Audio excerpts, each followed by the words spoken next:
নমস্কার বন্ধুরা, আমি সুস্মিতা চলে এলাম তোমাদের সামনে আবার একটা নতুন ভিডিও নিয়ে। দেখতেই পাচ্ছ আমরা কিন্তু বেরিয়ে গেছি। আর তোমরা তো একটু আইডিয়া করে অবশ্যই কমেন্ট করে জানিও তো এখন রাতে বেরিয়েছি না ভোরবেলা বেরিয়েছি, এটা কিন্তু অবশ্যই কমেন্ট করে জানিও তো। আর স্কিপ না করে পুরো ভিডিওটা দেখো, আশা করি তোমাদেরও খুব ভালো লাগবে। যদি ভিডিওটা ভালো লাগে লাইক কমেন্ট শেয়ার করে দিও। আর যারা আমার চ্যানেলটা নতুন দেখছো তারা প্লিজ বন্ধুরা সাবস্ক্রাইব করে দিও। আর এই দেখো আমরা কিন্তু হেঁটেই যাচ্ছি কারণ আর আমাদের বাড়ির সামনে থেকে কিন্তু স্টেশন খুবই কাছে। দেখো তোমাদের সাথে কথা বলতে বলতেই আমি পৌঁছে যাচ্ছি। আর এই দেখো এইখানে কি বলতো, সকালবেলা এত ভোরবেলা রিক্সাও আসে না আর টোটোও আসে না, বলে রাখলো কেন।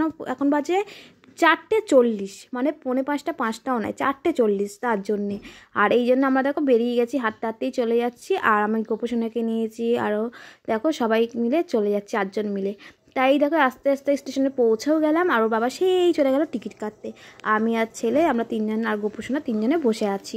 আর ট্রেনটা আসতেই দেখো আমরা তারপর ট্রেনেও উঠে গেলাম। আর ট্রেনে দেখো পুরো ফাঁকা, দেখো একদমই কেউ ওঠেনি। আমার ছেলে তো খুব খুশি, ও কবে থেকে পাগল হচ্ছিল মনির বাড়ি যাবে, দিদুনমার বাড়ি যাবে। আর সত্যি কথা বলতে 3 মাস হয়ে গেছে, যেখানে আমি প্রতি মাসে আমি গিয়ে থাকি।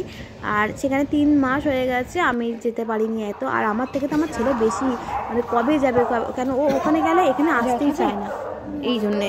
তারপরে দেখো ফাইনালি দেখো আমরা কিন্তু এখানে চলে এসেছি। তারপরে এই দেখো আমরা চলে এলাম আবার একটা এই দেখো স্টেশনে।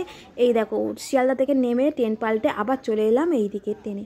আর এই দেখো তোমাদের সাথে কথা বলতে বলতে কিন্তু আমরা দেখো সোনারপুর চলেও এলাম বাপের বাড়ি এখানে। আর এই দেখো এবার আমরা চলে এসেছি, দেখো 6:59, মানে 7টা বাজতে যায়।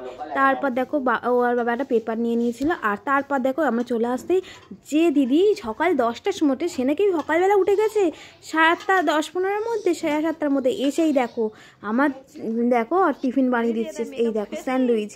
আর তারপর আমার ছেলে তো এখানে এসে মানে কী যে মজা, এসেই ও দিদি মেকআপ ক্লিপ নিয়ে সাজতে শুরু করে দিয়েছে। আর স্যান্ডউইচটা কিন্তু আমার ছেলে খুবই, ও এরম ধরনের যেহেতু খাবার পছন্দ করে তাই ওর এটা খুবই ভালো লেগেছিলো। এই দেখো হাত দিয়ে দেখাচ্ছে। আর এই মেয়োনিজটা সসটাও শুধু শুধু একটু খাচ্ছিল। তা তোমরাও একবার এরম এই রেসিপিটা তোমাদের সাথে শেয়ার করব। এই যে এই স্যান্ডউইচের রেসিপিটা আমিও খেয়ে তোমাদের বললাম যে কেমন, সত্যি আমার খুব সুন্দর লেগেছে।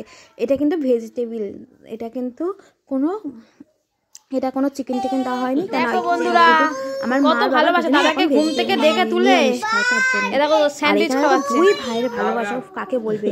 ও বলছে ছেড়ে আমি একা খাবো না, দাদাকে সকালবেলা ডেকে তুলেছে, তুলে স্যান্ডউইচ খাই দিচ্ছে। ও বলছে ছেড়ে দে আমি খাবো, বলছে না আমি খাই দেবো। আর দুজন খাই দেবে, এত ভালোবাসে। ও দাদা বলছে আমি খাই নিচ্ছি, ও দাদা করবে। আমার ছেলে যখন ফোন করে বলবে দাদা কোথায়, দাদা কি করছে, দাদা কি খাচ্ছে, সব খবর নেবে। আর ভাই আয় ভাই আয়, দুজনকে শুধু ডাকবে। তাই দেখো দুজন ও খাওয়াতে পারছে না, তাও ওকে দেখো খাওয়াবে। আবার সেরকম কিন্তু মারপিটও করে, ও তো তাদেরকে প্রচণ্ড মারে, চুল ধরে নাড়িয়ে দেয়, কিন্তু কিছু বলে না দাদা, যেহেতু ছোট বলে মানে কিছু বলবে না, কিন্তু ও তাদের খুব মারে।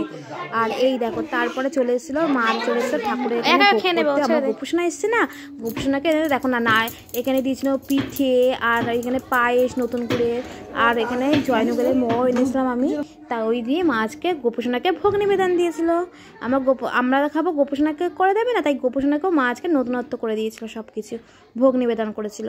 আর আমাদের দুপুরে ছিল লাঞ্চে ছিল মেনুতে এ দেখো। আরে এই রসগোল্লা দুটো জানো কি বিশাল বড় বড়, তুমি জানি না ক্যামেরাতে কেমন লাগছে, আমি তো দেখে অবাক। আমি বলি এটা কি এত বড় বড়, দেখি রসগোল্লা, প্রথমে সত্যিই বুঝতে পারিনি। আর এই দেখো গোপসোনাকেও কিন্তু মা ভোগ নিবেদন দিয়ে চলে এসেছে সকালবেলায় সমস্ত কিছু করে। এই দেখো পিঠে করেছিল, পায়েস করেছিল, আর এই যে মোয়া দিয়ে ভোগ নিবেদন করেছিল। আর আমাদের দুপুরের লাঞ্চ চিলি চিকেন। এই দেখো ফাইনালি আমাদের lunch ready, fried rice, chilli chicken, সাথে ছিল পোলাও আর ছিল এই সরি ভুল বললাম, ফ্রাইড রাইস, চিলি চিকেন, আর এই যে পনির আর এই ফুলকপি দিয়ে একটা কি এটার নাম জানি না, দিদি করেছিল এটা, কিন্তু খেতে খুব সুন্দর হয়েছিল, এই যে পোস্ত দিয়ে করেছিল। আর সন্ধ্যাবেলা আমার ছেলে পাগল করেছিল ফুচকা খাবে, তাই বাবাকে নিয়ে চলে গেছিলো। আর বাবাকে বলছে চলো দাদু ফুচকা খাবো বলে, ওর তো মেন উদ্দেশ্য ফুচকা খাওয়া ছিল না, ছিল তো খেলনা কেনা, তার জন্য বাবাকে নিয়ে গেছিলো ফুচকা আনতে। কিন্তু দেখো এখানে কিন্তু ফুচকাগুলো আমি ফাইনালি সাজিয়েও নিয়েছি। আর ফুচকা দেখে আমি আর বসে থাকতে পারিনি, তাই ভিডিওটা আমি আর বেশি বড় করছি না, এখানেই শেষ করছি বন্ধুরা। দেখা হবে নেক্সট কোনো ভিডিওতে। ভালো থাকবেন, সুস্থ থাকবেন, আজকের মতো টাটা। আর তোমাদের যদি সত্যি এই ভিডিওটা ভালো লাগে তবে অবশ্যই কিন্তু কমেন্ট করে জানিও বন্ধুরা। Bye bye. এই দেখো ফুচকা নিয়ে কিন্তু পুরো ফাইনালি সাজিয়েও দিয়েছি। আমার তো দেখে দেখে জল আসছে, আমার ছেলে দেখো কেমন করে বসে খাচ্ছে, তুই ভালো করে বসে খা। তা তোমাদের দেখে কাদের জিভে জল এসেছে অবশ্যই কমেন্ট করে জানিও বন্ধুরা। Bye bye.